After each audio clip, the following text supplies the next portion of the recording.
What do you really know about Haiti? Like, oh, you read it's like Haiti, it's a basket case, Haiti, always violence. They always talk about us in a negative way.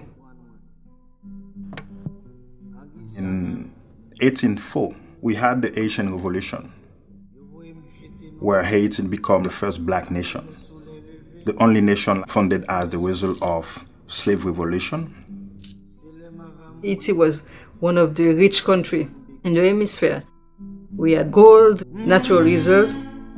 Unfortunately, we've been going through a lot of challenges since our independence, starting with the Spanish, French.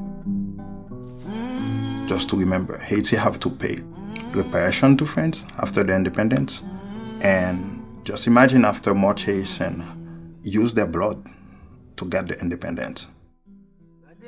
We had to pay for those Western countries to even recognize our freedom, despite the fact we fought for it.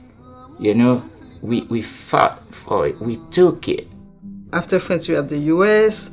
They all took most of our resources. It's a series of bad events that make us where we are right now. What is really very scary, is very dangerous when you don't know what you don't know. Psychologically, this is a very strong nation. Imagine how the movement of the Haitian Revolution influenced the movement for freedom for the entire world. We should care about each other. What's happening in Haiti, it will have an impact on the world.